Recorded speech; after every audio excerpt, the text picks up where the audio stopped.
Telugu Desam party జాతీయ అధ్యక్షులు నారా చంద్రబాబు నాయుడు గారి ఆదేశాల మేరకు మరి మన ఎన్డీఏ కూటమి ప్రభుత్వం ఏర్పడి సంవత్సర కాలం ముగిసిన సందర్భంగా సుపరిపాలనలో తొలి అడుగు అనే కార్యక్రమం తీసుకొని రాష్ట్ర వ్యాప్తంగా ఈరోజు అన్ని నియోజకవర్గాల్లో ఇంటింటికి వెళ్ళి ప్రజలకు ప్రభుత్వం అందిస్తున్న పథకాలు ఏదైతే ఉన్నాయో అభివృద్ధి కానివ్వండి, సంక్షేమం కానివ్వండి, అవి సక్రమంగా ప్రజలకు అందుతున్నాయా లేదా, వాళ్ళు సంతోషంగా ఉన్నారా, బాధల్లో ఉన్నారా, సో ఇది తెలుసుకునే కార్యక్రమంలో భాగంగానే మన నియోజకవర్గం శ్రీశైలం నియోజకవర్గంలో కూడా ఈ రోజు నుంచి రాష్ట్ర వ్యాప్తంగా అన్ని మొదలైన మన నియోజకవర్గంలో కూడా ఈరోజు ఈ కార్యక్రమాన్ని మొదలు పెట్టడం జరిగింది.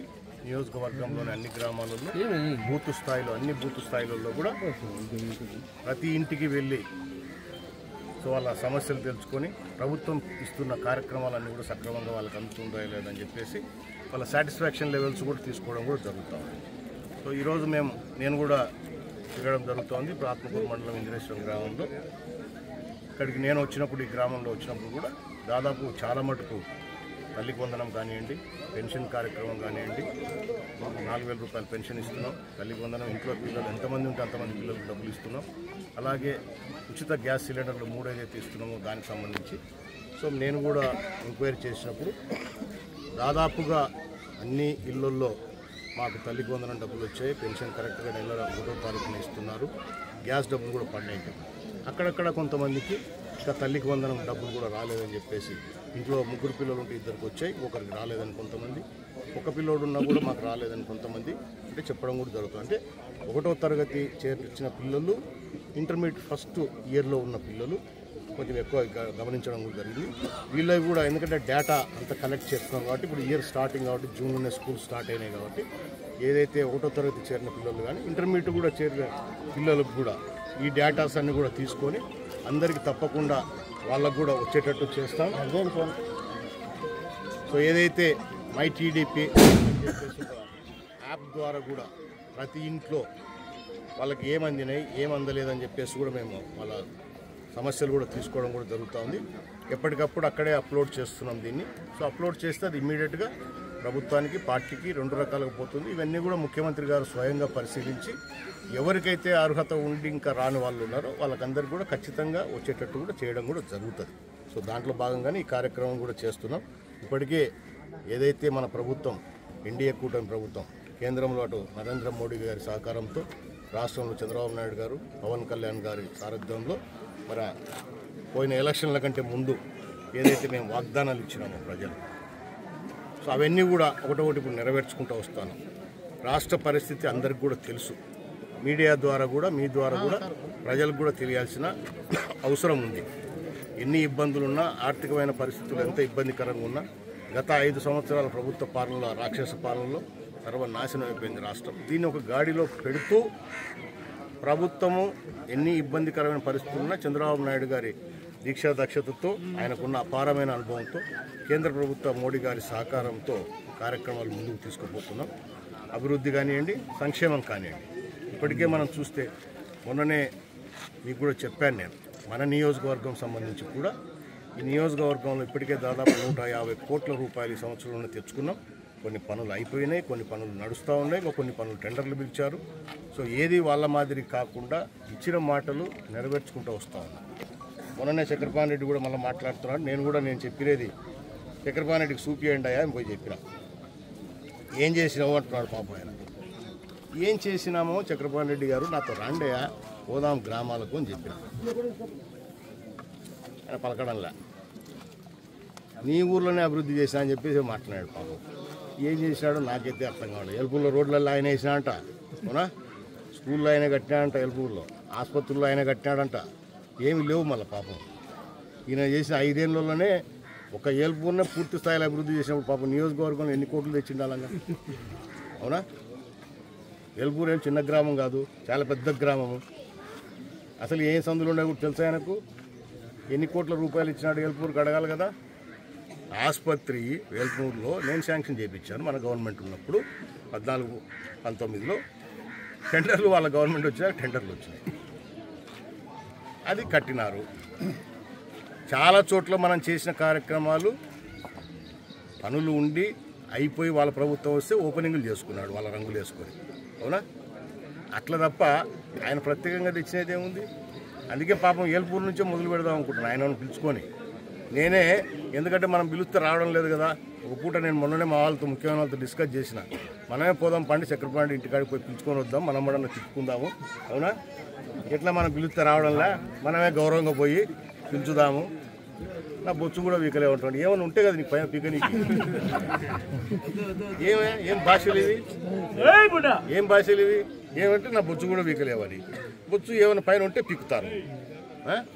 ఈరోజు నేను పోలీస్ కటింగ్ లెక్క చేసుకున్నాను. నేను కూడా ఎన్ని ఎంటికలు కూడా నాకు ఇవ్వడం పీకనీకి అవకాశం ఉంది. నీకేముంది కాబట్టి పీకనీకి? ఆయన నెత్తి మీద ఎంటికలు ఎంచవచ్చు మనం. అవునా? నా నెత్తి మీద ఎంటికలు ఎంచలేవు.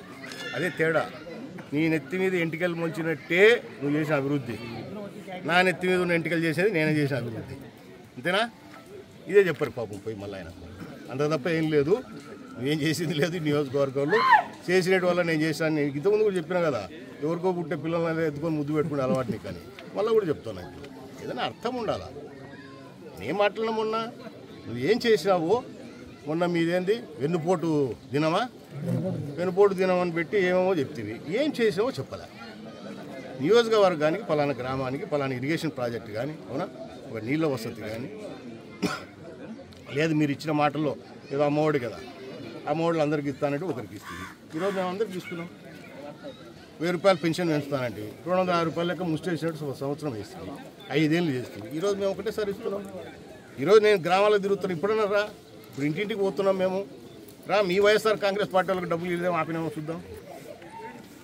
గ్రామాల్లో చూద్దాం రండి.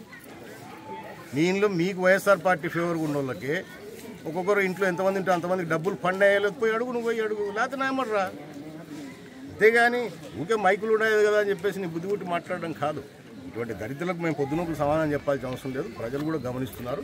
ప్రజలను ఓపెన్గా అడుగుతున్నాం, అభిప్రాయం చెప్పండి. ఉందంటే ఉంది, లేదంటే లేదని చెప్పమని చెప్తున్నాం. వచ్చిందంటే వచ్చింది, రాలేదంటే రాలేదని చెప్పమని అంటున్నాం. ఎందుకు రాలేదో వాళ్ళ వివరాలన్నీ కనుక్కొని తర్వాత వాళ్ళకు వచ్చేటట్టు చేసే దాంట్లో కార్యక్రమం ఈ భాగం. నువ్వు గడప గడపకు తిరిగినావు. ఏ రోజన్నా నువ్వు ఇంటికాడ పోయి ప్రశాంతంగా వాళ్ళతో ఎప్పుడన్నా మాట్లాడినారా?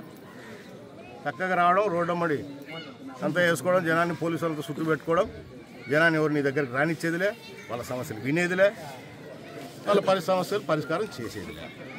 ఈరోజు ఇంటింటికి ఎందుకు పోతున్నాం?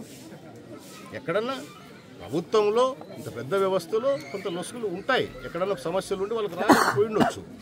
ఒక ఇంట్లో ఇందాక చూశాను 2-3 ఇళ్ళల్లో, ఒక ఇంట్లో ఇద్దరికి పడ్డా, ఇంకొక పిల్లోడు పడలే. వాళ్ళు చెప్తా ఉన్నారు. సో అవన్నీ డీటెయిల్స్ మేము కలెక్ట్ చేసుకుంటున్నాం. అక్కడనే వాళ్ళది ఇప్పుడు మాకు మై టీడీపీ యాప్ అని చెప్పేసి ఒక యాప్ ఇవ్వడం జరిగింది. దాంట్లో ఇమ్మీడియట్గా అప్లోడ్ చేస్తాం మేము. ఎవరికైతే రాలేదో ఆ ఇంట్లో సమస్య ఏముందో ఆ సమస్యని ఇమ్మీడియట్గా ప్రభుత్వం దృష్టికి, ముఖ్యమంత్రి దృష్టికి తీసుకుపోయేలాగానే యాప్ క్రియేట్ చేయడం జరిగింది. దాని ద్వారా విషయాలన్నీ వెళ్ళిపోతాయి ప్రభుత్వానికి. మేము కూడా నోట్ చేసుకుంటాం, మేము ఫాలోఅప్ చేస్తాం, అందరికి వచ్చేటట్టే చేస్తాం. అంతేగాని మీ మాదిరిగా బెదిరించి భయపించి కాలం జరుపుకోలే. మేము ప్రశాంతంగా ప్రజల దగ్గరికి వాళ్ళకి నిర్భయంగా చెప్పమని చెప్తున్నాం. అదే తీసుకుంటాం. వాళ్ళకి రాని వాళ్ళకంత సాయం చేస్తాం. గతంలో మీరు దరిద్ర చేసే ఇంతకుముందు మేము 2,50,000 ఎస్సీలకు ఇచ్చినాం డబ్బులు ఇల్లు కట్టుకోవడానికి. ఏది 14-19. నువ్వేం చేసినావు? 19 నుంచి 24 వరకు 1,80,000 ఇచ్చినావు. ఈ 1,73,000, 1,73,000 కూడా మొత్తం కేంద్ర ప్రభుత్వం ఇచ్చినది. నువ్వు ₹1 ఇచ్చింది లేదు. రాష్ట్ర ప్రభుత్వం షేర్ ఏం లేదు దాంట్లో.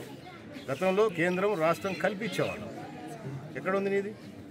సో ఇవన్నీ ప్రజలకు అందరికీ తెలుసు కాబట్టి, వాళ్ళు అనుభవించారు కాబట్టి మాకు విపరీతమైన మెజార్టీ ఇచ్చి పెట్టినారు.